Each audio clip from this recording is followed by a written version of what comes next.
بسم اللہ الرحمن الرحیم. ہمارے چینل میں خوش آمدید. میں سادگی سے دلہن بنی اس انسان کا انتظار کر رہی تھی جس نے آج مجھ سے نکاح کیا تھا. میرا یہ دوسرا نکاح تھا، اسی لیے مکمل طور پر سادگی سے سر انجام پایا تھا. نکاح کے وقت یہ طے پایا تھا کہ اس نے صرف میرے ساتھ ایک رات گزار کے دوسری صبح مجھے طلاق دے دینی ہے. میں تھوڑی خوفزدہ سی اس کا انتظار کر رہی تھی. جبھی کمرے سے باہر 3-4 قدموں کے چلنے کی آوازیں آنے لگی. مجھے تھوڑی حیرت سی ہوئی کیونکہ جس شخص نے مجھ سے نکاح کیا تھا اس کے مطابق تو اس کا دنیا میں اس کے علاوہ کوئی نہ تھا. تو پھر یہ آنے والے لوگ کون تھے؟ میں چوکنا سی ہو کر بیٹھ گئی. تبھی کمرے کا دروازہ ایک دم دھاڑ سے کھلا. 3 عجیب سی شکل والی عورتیں مجھے گھور کر دیکھ رہی تھیں. پھر ان میں سے ایک دوسری سے کہنے لگی، اچھا تو یہ یہاں اس سے نکاح کر بیٹھا ہے. آج میں اسے بتاتی ہوں کہ جن ذات سے نکاح کرنے کا کیا انجام ہوتا ہے. وہ تینوں خطرناک ارادوں سے میری طرف بڑھی تھیں. میں حیرت سے گنگ انہیں دیکھ رہی تھی. لیکن مجھ سے تو حلالے کے طور پر میرے شوہر نے ایک انسان سے نکاح کروایا تھا، تو یہ عورتیں ایسے کیوں بول رہی تھیں؟ تبھی ان میں سے ایک نے ہاتھ سے اٹھا کر مجھے گھسیٹا اور مجھے کھینچ کر لے جانے لگی. میں ان تینوں سے اپنے آپ کو چھڑوانے کی کوشش کر رہی تھی. وہ لوگ کھلے ہوئے دروازے سے مجھے پتہ نہیں کہاں لے کر جا رہی تھیں. وہ 3 عورتیں بلا شبہ ظالم محسوس ہو رہی تھیں.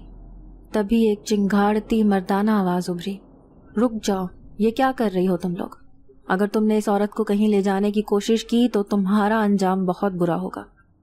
میں نے اس مردانہ آواز پر سر اٹھا کر دیکھا تو میرے سامنے وہی شخص کھڑا تھا جس نے مجھ سے حلالے کے طور پر نکاح کیا تھا.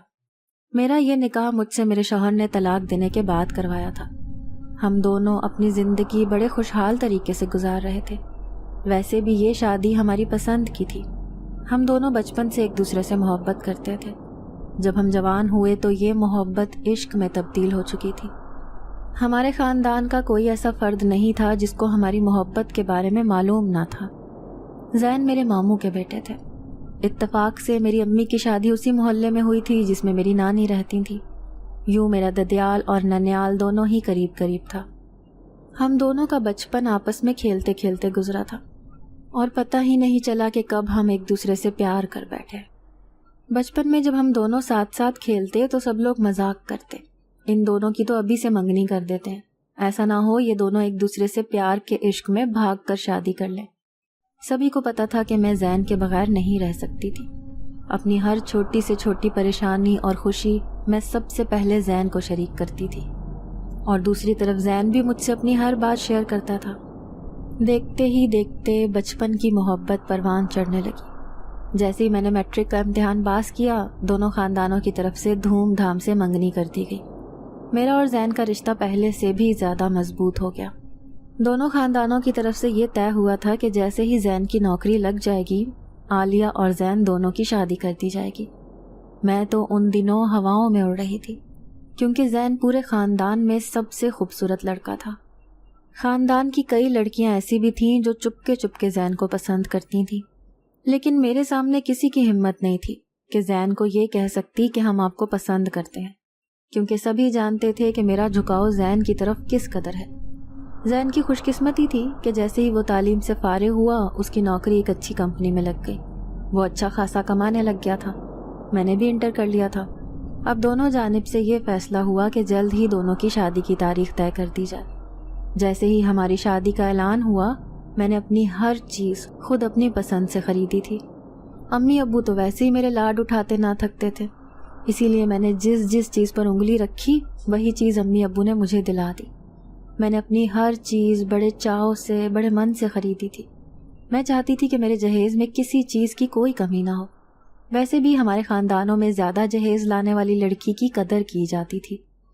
امی ابو کا میں نے کافی خرچہ کروا دیا تھا شادی کے چکر میں.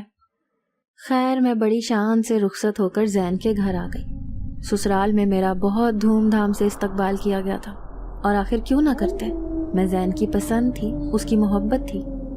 ہم دونوں ایک دوسرے کو پا کر بے حد خوش تھے.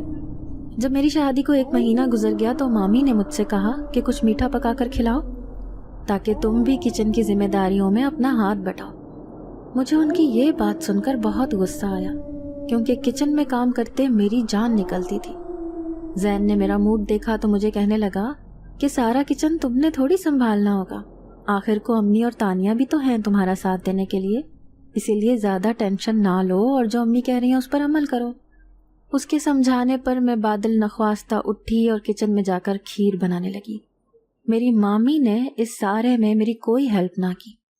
جب زین نے دیکھا کہ میں کچن میں اکیلی ہی لگی ہوئی کھیر بنا رہی ہوں تو وہ میرے پاس آ کر کھڑا ہوا اور مجھے بتانے لگا کہ ایسے ایسے کھیر بناؤ۔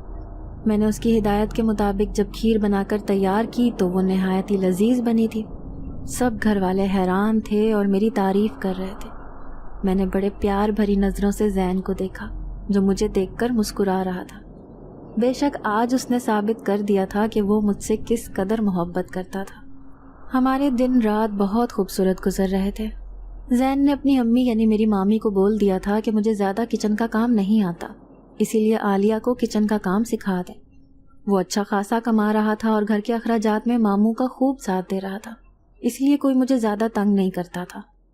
دن ایسے گزر رہے تھے کہ پتہ ہی نہیں چلا اور میری شادی کو پورے 2 سال گزر گئے۔ ابھی تک ہمارا کوئی بچہ نہیں ہوا تھا۔ زین کو بچے حد سے زیادہ پسند تھے۔ میں بھی چاہ رہی تھی کہ ایک بچہ تو ہمارا ہو ہی جائے تاکہ ہماری شادی کا رشتہ مزید مضبوط ہو جائے، لیکن نہ جانے بچہ ہونے میں کیوں دیر ہو رہی تھی۔ اب مامی مجھے دبے لفظوں میں کہتی کہ تم کسی ڈاکٹر کو کیوں نہیں دکھاتی ہو۔ ان کی بات سن کر میں انگاروں پر لوٹنے لگتی۔ کوئی بھی مجھے کچھ بھی کہتا تو مجھے شدید غصہ آ جاتا۔ ایک تو ویسے ہی میں بچہ نہ ہونے کی وجہ سے پریشان تھی اور دوسری طرف میرے سسرال والے بھی دھیرے دھیرے تانے دینے لگ گئے تھے۔ گھر میں مجھے جب کوئی بچے کا تانا دیتا تو جب شام کو زین نوکری سے لوٹتا تو میں اس سے کہتی کہ اپنے گھر والوں کو سمجھاؤ، مجھے یہاں کوئی تنگ نہ کرے کسی بات پر۔ زین میری بات سن کر خاموش ہو جاتا۔ ایسا کرتے کرتے 4 سال کا عرصہ گزر گیا۔ اب میں بھی پریشان رہنے لگی۔ میں نے ڈاکٹر کو چیک اپ کروایا تھا، پر ان ڈاکٹرز کا کہنا تھا کہ آپ کے اندر کوئی مسئلہ نہیں ہے، آپ اپنے شوہر کا چیک اپ کروائیں۔ جب میں نے یہ بات زین کو کہی تو وہ غصے ہو گیا اور اس نے صاف انکار کر دیا کہ وہ کسی ڈاکٹر کے پاس نہیں جائے گا۔ ہماری اسی بات کو لے کر دن رات لڑائیاں ہونے لگیں۔ تبھی مجھے میری ایک کزن نے بتایا کہ زین کو اس نے ایک لڑکی کے ساتھ شاپنگ مال میں دیکھا تھا۔ یہ بات سن کر تو جیسے میرے دل کو پتنگے لگ گئے۔ جیسے ہی زین گھر پر آیا تو میں نے اس کے ساتھ بے تحاشا لڑائی شروع کر دی۔ میں اس سے کہنے لگی کہ وہ بچہ نہ ہونے کی وجہ سے مجھ سے بے وفائی کر کے کسی اور لڑکی کے ساتھ چکر چلا رہا ہے۔ زین مسلسل مجھے کہے جا رہا تھا کہ وہ لڑکی اس کے آفس کی ہے اور میٹنگ کی وجہ سے اس کے ساتھ اس کا آنا جانا ہو جاتا ہے، لیکن میں یہ بات کسی طور پر بھی سمجھنے پر تیار نہیں تھی اور مسلسل زین پر بے وفائی کا الزام لگا رہی تھی۔ پھر میں اس سے ناراض ہو کر امی کے گھر چلی گئی۔ وہاں رہتے ہوئے مجھے کافی دن ہو گئے۔ پھر ایک دن زین آیا اور مجھے منا کر اپنے ساتھ لے گیا۔ پھر ایک دن جب میں اپنی دوست کے ساتھ بازار گئی تو وہاں بنے ہوئے ایک ہوٹل میں مجھے زین نظر آیا جو ایک لڑکی کے ساتھ بیٹھا کھانا کھا رہا تھا۔ میں نے دکھی نظروں سے اسے دیکھا اور پھر چپ چاپ گھر واپس آ گئی۔ میرے دل میں آگ لگی ہوئی تھی اور میرا بس نہ چل رہا تھا کہ میں زین کا خون کر دوں۔ جیسے ہی زین گھر آیا تو میں نے اس کے ساتھ اتنی لڑائی کی کہ لڑائی بڑھتے بڑھتے یہاں تک پہنچ گئی اور میں اس سے طلاق مانگنے لگی۔ میں غصے میں تھی تو وہ بھی شدید غصے میں تھا اور اس نے غصے کی حالت میں مجھے طلاق دے دی۔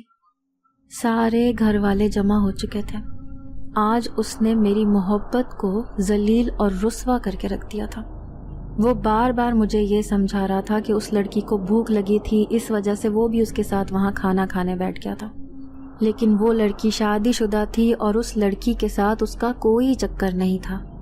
لیکن مجھے پورا یقین تھا کہ ضرور وہ جھوٹ بول رہا ہے اور اس لڑکی سے دوسری شادی کرنے کے چکر میں ہے۔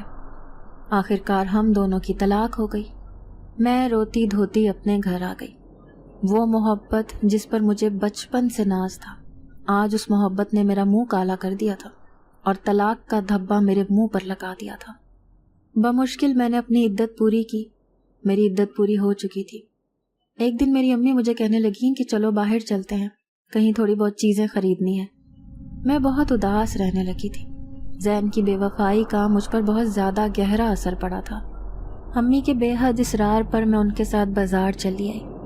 میں یوں ہی کھڑی بازار میں ادھر ادھر نظر گھما رہی تھی۔ تبھی میری نظر اس لڑکی پر پڑی جو اس دن مجھے زین کے ساتھ ہوٹل میں نظر آئی تھی۔ مجھے اچھی طرح یاد تھا یہ لڑکی وہی تھی، اس کے ساتھ ایک چھوٹا سا بچہ بھی تھا۔ پتہ نہیں میرے دل میں کیا آیا، میں اس لڑکی کے پاس گئی اور اس سے پوچھنے لگی کہ یہ بچہ آپ کا ہے؟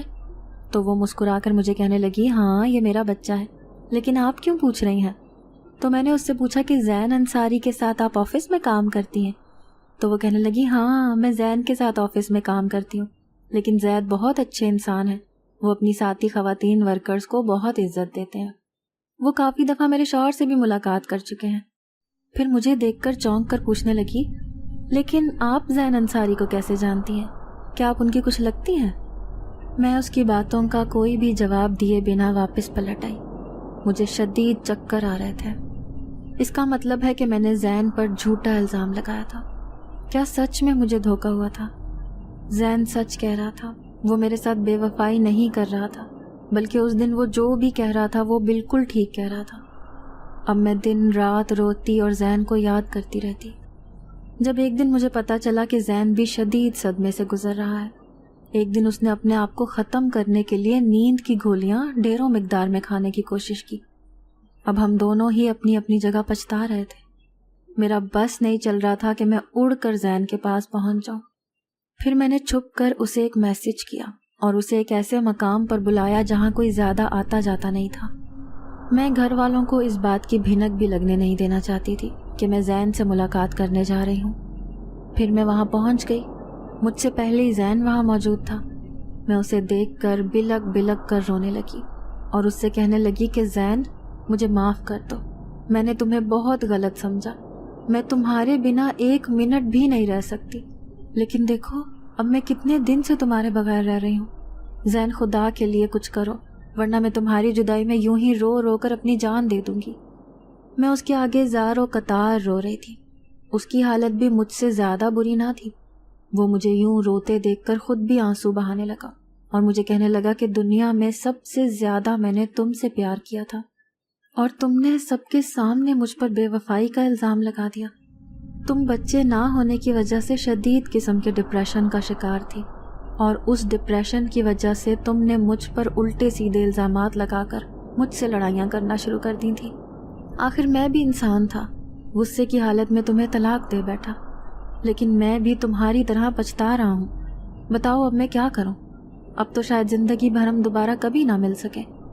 اس کی یہ بات سن کر میرا دل دہل گیا اور میں اسے کہنے لگی کہ ایک راستہ ہے ہم دونوں کے دوبارہ ملنے کا۔ اگر میں کسی سے حلالہ کر لیتی ہوں تو اس طرح سے ہم دوبارہ سے نکاح کر کے ایک ہو سکتے ہیں۔ وہ میری بات سن کر بے یقین نظروں سے مجھے دیکھنے لگا، پھر مجھ سے کہنے لگا کیا واقعی ایسا ممکن ہے؟ تو میں اس کی بات سن کر سر ہلانے لگی اور اسے کہنے لگی کہ ہاں، تم کوئی ایسا شخص ڈھونڈنے کی کوشش کرو جسے ہم چند پیسے دے کر یہ کام کروا لیں۔ اگر ہم دونوں اپنے اس رشتے کو دوبارہ قائم کرنا چاہتے ہیں تو ہمیں حلالہ ضرور کرنا پڑے گا، اس کے بنا ہمارا دوبارہ ملنا ناممکن ہے۔ زین کو یہ بات بڑی عجیب لگ رہی تھی، لیکن یہی سچ تھا۔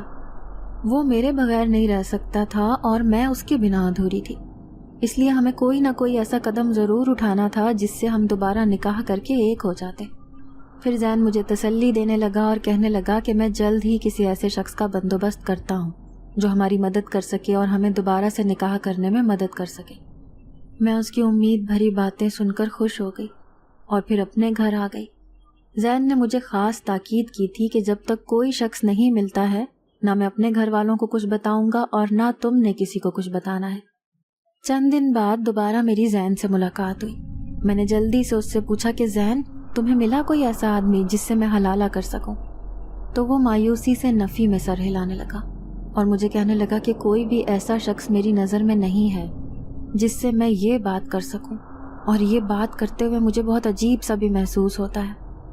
تو میں اسے کہنے لگی کہ زین، اگر ہم دونوں نے ایک ہونا ہے تو تمہیں یہ قدم اٹھانا ہی ہوگا۔ تم اپنی جھجک چھوڑ کر جلد از جلد کسی شخص کا بندوبست کر لو تو بہتر ہے۔ ایسا نہ ہو میرے گھر والے میری شادی کرنے کا سوچنے لگ جائیں، کیونکہ امی 2-3 دفعہ بھائی کو کہہ چکی ہیں کہ اب ہمیں عالیہ کی فکر کرنی چاہیے، اس کی پہاڑ جیسی زندگی اس کے سامنے ہے۔ وہ میری باتیں سن کر فکر مند لگ رہا تھا۔ ایک بار پھر مجھے وہ تسلی دے کر چلا گیا۔ میں مایوس سی ہو کر گھر واپس لوٹ آئی اب میں دن رات یہی دعا کرنے لگی کہ زین کو جلد ہی کوئی ایسا شخص مل جائے جو اس مشکل گھڑی میں ہمارا ساتھ دے سکے۔ پھر تھوڑے دن بعد زین نے آ کر مجھے خوشخبری سنائی کہ مجھے ایک ایسا شخص مل گیا ہے جس کے آگے پیچھے کوئی نہیں ہے۔ میں نے اسے ہم دونوں کے بارے میں سب کچھ بتا دیا ہے اور وہ شخص ہماری مدد کرنے پر راضی ہے۔ جیسے ہی میں تمہارا نکاح اس سے کرواؤں گا، 1 رات گزارنے کے بعد وہ تمہیں طلاق دے دے گا اور پھر آرام سے میں تم سے دوبارہ اپنا نکاح کروا سکتا ہوں۔ میں اس کی بات سن کر خوش ہو گئی۔ مجھے یقین نہیں آ رہا تھا کہ ہم دوبارہ سے ایک ہونے والے ہیں۔ وہ شخص جو بھی تھا، لیکن مجھے کوئی فرق نہیں پڑتا تھا۔ زین سے میں نے کہا کہ زین، ہم اپنے گھر والوں کو کیا کہیں گے؟ ہم دونوں کے گھر والے ہی یہ بات سن کر بہت شدید غصہ کریں گے۔ میں اپنے گھر والوں کے بارے میں سوچ کر فکر مندی سے زین کو کہنے لگی۔ زین بھی میری بات سن کر سوچ میں پڑ گیا۔ پھر وہ مجھے کہنے لگا کہ دیکھو، پہلے تو اس شخص سے نکاح کر کے حلالہ کر لو۔ جیسے ہی وہ شخص تمہیں طلاق دے گا، اس کے بعد ہم دونوں اپنا نکاح سب گھر والوں کے سامنے کریں گے اور انہیں ساری بات سچ سچ بتا دیں گے کہ بہت بڑی غلط فہمی کی وجہ سے ہم دونوں ایک دوسرے سے جدا ہوئے تھے اور اپنی غلطی کا احساس ہونے پر ہم نے ایک ہونے کا فیصلہ کر لیا تھا۔ میں اس کی بات پر راضی تھی۔ ایک دن میں نے صاف ستھرے کپڑے پہنے اور زین کی بتائی ہوئی جگہ پر پہنچ گئی۔ وہاں زین کے ساتھ وہی شخص کھڑا ہوا نظر آیا جس شخص نے میرے ساتھ حلالہ کرنا تھا۔ لمبے سے قد کا آدمی تھا، کالی گہری آنکھوں سے چپ چاپ مجھے دیکھنے لگا۔ میں اس کی نظروں سے گھبرا کر سر جھکا کر رہ گئی۔ زین مجھے کہنے لگا کہ نیہان نے ہمارا ساتھ دینے کا فیصلہ کیا ہے۔ میں نے اسے راضی کر لیا ہے کہ وہ تم سے نکاح کرے گا اور نکاح کے اگلے دن تمہیں طلاق دے کر فارغ کر دے گا۔ میں خاموشی سے زین کی باتیں سن رہی تھی۔ اس شخص کی عجیب سی نظروں سے مجھے الجھن ہو رہی تھی۔ پھر نیہان کہنے لگا کہ میں نے سارا بندوبست کر لیا ہے، مولوی اور 4 گواہوں کا بھی بندوبست میں نے خود کیا ہے، آپ دونوں کو میرے ساتھ چلنا ہوگا۔ پھر وہ ہمیں اس گھر کی طرف لے گیا جہاں پر آس پاس کوئی گھر موجود نہ تھا۔ سناٹا چاروں طرف پھیلا ہوا تھا۔ حالانکہ رات اتنی گہری نہیں ہوئی تھی، لیکن پھر بھی ایسا لگ رہا تھا جیسے چاروں طرف اندھیرا چھایا ہوا ہے۔ پھر ہم اس مکان میں داخل ہو گئے۔ وہ مکان بھی کافی پرانا لگ رہا تھا۔ اس مکان کی ہر چیز ہی بوسیدہ نظر آ رہی تھی۔ جیسے ہی میں کمرے میں گئی تو میں نے دیکھا کہ وہاں پر 5 آدمی کھڑے ہوئے تھے۔ مجھے حیرت ہو رہی تھی کہ یہ سب کام تو زین کے کرنے کا تھا، لیکن وہ شخص نیہان کیوں سارے انتظامات کر رہا تھا؟ پھر میں دھیرے سے بیٹھ گئی۔ ان سارے آدمیوں میں سے ایک شخص مولوی نظر آ رہا تھا۔ یقیناً یہ نکاح اسی نے پڑھانا تھا۔ پھر ان سارے آدمیوں کی موجودگی میں سادگی سے میرا نکاح نیہان سے ہو گیا۔ مجھے بہت عجیب سی گھٹن محسوس ہو رہی تھی۔ دل چاہ رہا تھا کہ یہاں سے اٹھ کر بھاگ جاؤں، لیکن میرے قدم اندیکھی زنجیر سے جکڑے ہوئے تھے۔ نکاح ہوتے ہی زین اٹھ کر کھڑا ہو گیا اور مجھے کہنے لگا کہ صرف آج کی رات میں اس کے ساتھ رہوں، اس کے بعد صبح ہوتے ہی میں تمہیں یہاں سے آ کر لے جاؤں گا۔ میں بے چارگی سے زین کو دیکھنے لگی۔ میں اس سے کہنا چاہتی تھی کہ اس خستہ حال مکان میں میں کیسے ایک رات رہوں گی، مجھے بہت ڈر لگ رہا ہے، لیکن زین کو دوبارہ پانے کے لیے مجھے یہ سب کرنا لازمی تھا۔ زین کو میں حسرت سے وہاں سے جاتا ہوا دیکھتی رہی۔ دھیرے دھیرے ایک ایک کر کے وہاں سے وہ سب آدمی چلے گئے، وہ سب جو ہمارا نکاح کرنے گھر آئے تھے۔ اب گھر میں صرف میں اور نیہان بچے تھے۔ پھر میں کمرے میں رکھی ہوئی چارپائی پر بیٹھ گئی۔ خوف کے مارے میری بری حالت ہو رہی تھی۔ میں سوچنے لگی کہ گھر پر میں کسی کو یہ بتا کر نہیں آئی تھی کہ میں حلالہ کرنے کے لیے کسی شخص سے نکاح کرنے جا رہی ہوں۔ کیا پتہ گھر والے میری تلاش میں مارے مارے پھر رہے ہوں۔ جس شخص نے مجھ سے نکاح کیا تھا وہ شاید باہر بیٹھا تھا۔ تبھی مجھے ایسے لگا کہ جیسے 3-4 قدموں کی آوازیں میری طرف آ رہی ہیں۔ میں چوکنی سی ہو کر باہر کی جانب دیکھنے لگی۔ عجیب و غریب سے حلیے والی 3-4 عورتیں دروازے کے پاس کھڑی ہو کر مجھے گھور کر دیکھ رہی تھیں۔ میں جو آرام سے بیٹھی ہوئی تھی ایک دم اٹھ کر کھڑی ہو گئی۔ مجھے ان کی نظروں سے بے حد خوف محسوس ہو رہا تھا۔ تبھی ان تینوں نے پکڑ کر ایک دم مجھے گھسیٹنا شروع کر دیا۔ وہ مجھے کہہ رہی تھیں کہ اس نے جن ذات سے نکاح کیا ہے، اب ہم اسے مزہ چکھاتے ہیں۔ مجھے ان کی باتیں سن کر حیرت کے جھٹکے لگ رہے تھے۔ اس سے پہلے کہ وہ عورتیں مجھے گھسیٹ کر لے جاتی، نیہان ان کے راستے میں آ کر کھڑا ہو گیا۔ وہ ان سے کہنے لگا کہ اس آدم زادی سے میں نے نکاح کسی مقصد کے تحت کیا ہے، ابھی تم لوگ اسے چھوڑ دو اور ٹھنڈے دماغ سے میری بات سنو۔ اس کے یہ کہنے پر وہ تینوں عورتیں مجھے چھوڑ چکی تھیں۔ میں حیرت کے مارے بے ہوش ہونے کو تھی۔ کیونکہ مجھے ایسا لگ رہا تھا جیسے میرے ساتھ کچھ غلط ہو چکا ہے۔ یہ انسان نہیں بلکہ دوسری مخلوقات تھی۔ کیا واقعی زین نے مجھے دھوکہ دیا تھا اور مجھے دھوکہ دے کر ان جنات کے حوالے کر دیا تھا؟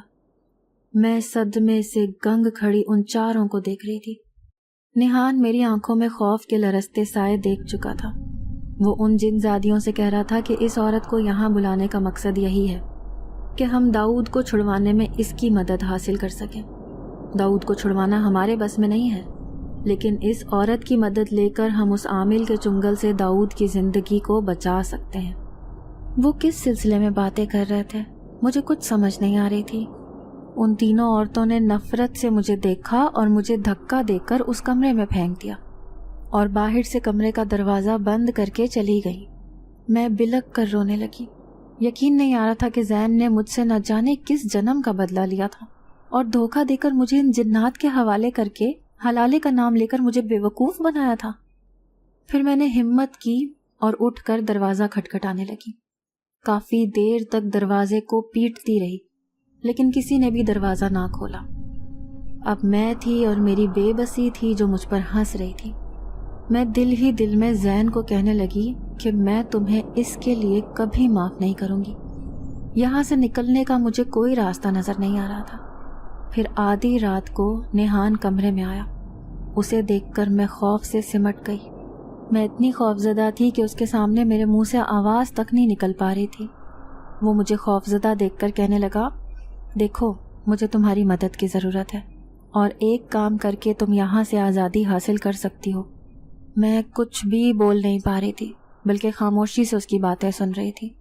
مجھے یوں خاموش دیکھ کر وہ کہنے لگا، آج سے کئی سال پہلے ہم ایک قبرستان کے قریب بنے ہوئے درخت کے اوپر رہتے تھے۔ وہ جن زادیاں جو تمہیں دکھائی دی تھیں ان میں سے 2 میری بیویاں اور 1 میری بہن تھی۔ اس درخت پر ہم ایک خوشحال زندگی گزار رہے تھے۔ ہمیں کسی کا کوئی ڈر خوف نہ تھا۔ ہمارا ایک چھوٹا بیٹا داؤد بھی تھا جو نہایت شرارتی تھا۔ اس قبرستان میں آئے دن کسی نہ کسی کی میت دفن ہونے کے لیے آتی تھی، لیکن ہم نے کبھی کسی قبر کی بے حرمتی نہیں کی تھی، بلکہ ہم تو مرنے والوں کے لیے صرف دعا ہی کرتے تھے۔ لیکن میرے بیٹے داؤد کو ابھی انہی چیزوں کا پتہ نہیں تھا۔ وہ کبھی کبھار کسی قبر کے پاس چلا جاتا تھا اور اس کے اوپر جا کر لیٹ جاتا تھا۔ اس کی شرارتوں سے ہم بھی بڑے عاجز تھے۔ پھر ایک دن جیسے ایک بہت بڑی مصیبت ہم پر آن پڑی، جب اس درخت کے نیچے ایک جادو ٹونے کرنے والا پیر فقیر آ کر بس گیا۔ اسے دیکھ دیکھ کر ہمیں بڑا غصہ آتا تھا۔ وہ پیر عجیب عجیب سے جادو کیا کرتا تھا۔ میں نے ایک دن اپنے گھر والوں سے کہا کہ اس پیر کی حرکتوں کی وجہ سے کہیں ہم کسی مشکل میں نہ گرفتار ہو جائیں، کیوں نہ ہم اس درخت کو ہمیشہ ہمیشہ کے لیے چھوڑ کر کہیں اور اپنا ٹھکانہ بنا لیں۔ لیکن میرے ساتھ رہنے والی جن زادیاں کسی طور پر بھی اس بات پر راضی نہ تھی۔ وہ کہتی تھیں کہ چند دن بعد یہ خود ہی یہاں سے دفع ہو جائے گا، لیکن میں اسے دیکھ دیکھ کر پریشان رہتا تھا۔ ایک دن جب میں کسی کام سے گیا ہوا تھا تو جب واپس آیا تو میرا بیٹا داؤد غائب تھا۔ میری دونوں بیویاں اور بہن داؤد کی گمشدگی کی وجہ سے بہت پریشان تھیں۔ وہ بار بار مجھے کہہ رہی تھیں کہ ہو نہ ہو اس پیر کا ہی ہاتھ ہے داؤد کو غائب کرنے میں۔ مجھے بھی اسی پیر پر شک ہو رہا تھا۔ تبھی میں نے جادو کے زور سے یہ معلوم کرنے کی کوشش کی کہ آخر داؤد کہاں غائب ہو گیا ہے۔ پھر میری آنکھوں کے سامنے جو منظر آیا اسے جان کر مجھے معلوم ہوا کہ داؤد کو اسی جادوگر نے جادو کے زور سے ایک خالی قبر میں قید کر دیا تھا۔ اس دن میری غیر موجودگی میں داؤد اس پیر سے شرارت کر رہا تھا۔ وہ پیر ایک خاص عمل میں مصروف تھا۔ داؤد کی شرارتوں کی وجہ سے اس کا وہ عمل ضائع ہو گیا اور غصے میں اس نے ایک شیطانی عمل کر کے داؤد کو خالی قبر بنا کر اس کے اندر قید کر دیا۔ میں شدید پریشانی سے دوچار ہو گیا۔ مجھے کچھ سمجھ نہیں آ رہی تھی کہ آخر میں کیا کروں۔ دوسری طرف میری دونوں بیویاں اپنے بیٹے کی گمشدگی کی وجہ سے بہت زیادہ پریشان تھیں۔ پھر میں ایک جنات عامل کے پاس گیا اور اسے اپنی ساری پریشانی سے آگاہ کیا۔ میری بات سن کر وہ بھی بہت پریشان ہو گیا اور کہنے لگا کہ وہ کوئی چھوٹا موٹا پیر نہیں تھا بلکہ نہایت خطرناک شیطانی کالا جادو کرنے کا ماہر تھا۔ جیسے ہی وہ اس درخت کے نیچے آیا تھا تم لوگوں نے فوراً اپنا ٹھکانہ چھوڑ کر کہیں اور ٹھکانہ کر لینا تھا۔ پھر وہ جنات عامل مجھ سے کہنے لگا کہ اگر تم اس قبر کے نزدیک بھی گئے یا تم نے داؤد کو چھڑوانے کی کوشش بھی کی تو ہو سکتا ہے کہ اس خطرناک جادو کے زیر اثر تم بھی آ جاؤ، اسی لیے تم اس کام کے لیے کسی آدم ذات کی مدد لو، لیکن پہلے تمہیں اس پیر کے وہاں سے جانے کا انتظار کرنا ہوگا، اس کے بعد ہی تم کوئی کارروائی کرنا۔ میں شدید مایوسی سے اس کی باتیں سن رہا تھا۔ اب میں دن رات یہ دعا کرنے لگا کہ جلد از جلد یہ کالا جادو کرنے کا ماہر پیر یہاں سے دفع ہو جائے، تاکہ میں کسی آدم ذات کی مدد حاصل کر کے اپنے بیٹے داؤد کو اس کی قید سے رہائی دلا سکوں۔ کافی دن گزر گئے، پھر شاید وہ پیر کسی اور ٹھکانے کی غرض سے کہیں چلا گیا۔ اب میرا راستہ صاف ہو چکا تھا، اب مجھے جلد از جلد کسی آدم ذات کا سہارا لینا تھا۔ پھر میری ملاقات تمہارے شوہر سے ہوئی، جو خود بھی بہت پریشان دکھائی دے رہا تھا۔ وہ بھی شاید کسی انسان کی مدد حاصل کرنا چاہتا تھا۔ ہم دونوں کا ایک دن آمنا سامنا ہو گیا۔ اس کی پریشان شکل دیکھ کر میں نے ایسے ہی اس سے پوچھا کہ تم کیوں پریشان ہو؟ میری ہمدردی پا کر اس نے مجھے سب کچھ بتا دیا۔ پھر میرے ذہن میں خیال آیا کہ میں اس آدمی کے بجائے کیوں نہ اس عورت کی مدد لوں جس سے یہ آدمی میرا نکاح کرنا چاہتا ہے۔ میں نے تمہارے شوہر پر یہ ظاہر نہ کیا کہ میں جن زاد ہوں، ویسے بھی وہ طبیعت کا صاف آدمی تھا اور تمہاری محبت میں شدید پریشان دکھائی دیتا تھا۔ پھر میں نے اسے یقین دلایا کہ تم مجھ سے اس سلسلے میں اپنی مدد حاصل کر سکتے ہو۔ وہ میری بات سن کر خوش دکھائی دے رہا تھا۔ وہ تمہیں پانے کے لیے بہت بے چین ہو رہا تھا۔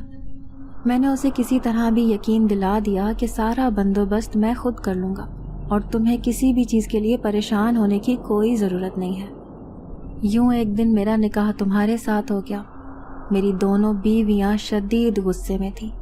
وہ دونوں شاید یہ سوچ رہی تھیں کہ میں نے کسی جن زادی سے نکاح کر لیا ہے، لیکن جیسے انہوں نے تمہیں دیکھا تو انہیں یقین آ گیا کہ یہ نکاح محض ایک دھوکہ تھا، بلکہ مجھے تو اپنے بیٹے داؤد کو اس کی قبر سے آزادی دلوانی تھی۔ اس سلسلے میں مجھے تمہاری مدد کی ضرورت ہے۔ کیا تم میری مدد کرو گی؟ اگر تم نے یہ کام کر دیا تو اس کے بدلے میں تم مجھ سے جو چیز چاہو گی، میں ہر ممکن کوشش کروں گا کہ تمہارے منہ سے کہی ہوئی ہر بات پوری کر سکوں۔ میں کسی پاگل عورت کی طرح اس کی باتیں سن رہی تھی۔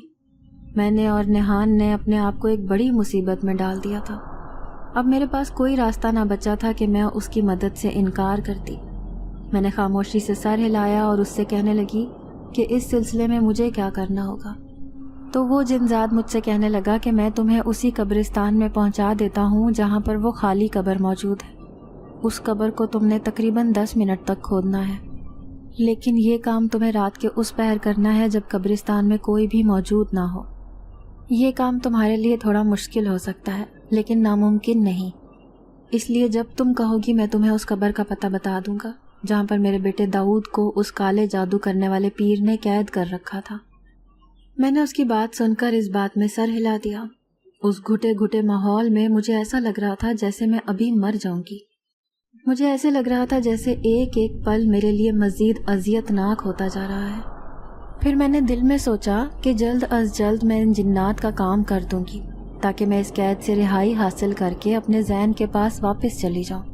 اگر زین نے مجھے دوسری صبح وہاں نہ پایا تو پریشانی سے اس کی کیا حالت ہوگی، اور میرے گھر والے تو شاید یہ سوچ رہے ہوں گے کہ میں گھر سے بھاگ گئی ہوں۔ پھر جیسے ہی نہان اور وہ جن زادیاں میرے پاس آئیں تو میں نے ان سے کہا کہ میں آپ لوگوں کی مدد کرنے کے لیے تیار ہوں۔ مجھے خوشی ہوگی کہ میں آپ کے لخت جگر کو آپ لوگوں سے ملوا دوں۔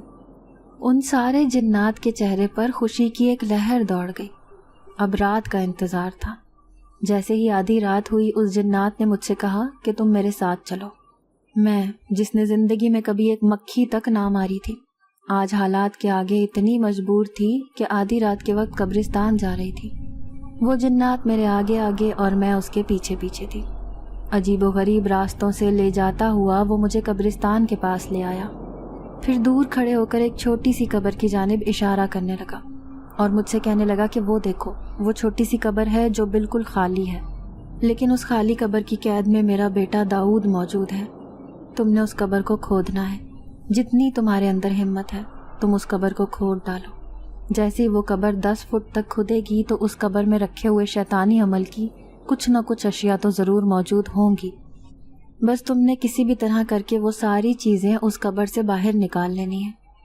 وہ مجھے ساری باتیں بتا رہا تھا اور میں حیرت سے وہاں کھڑی تھی کہ آج میرے اندر اتنی ہمت کہاں سے آ گئی تھی۔ پھر میں اس قبرستان کے اندر چلی گئی۔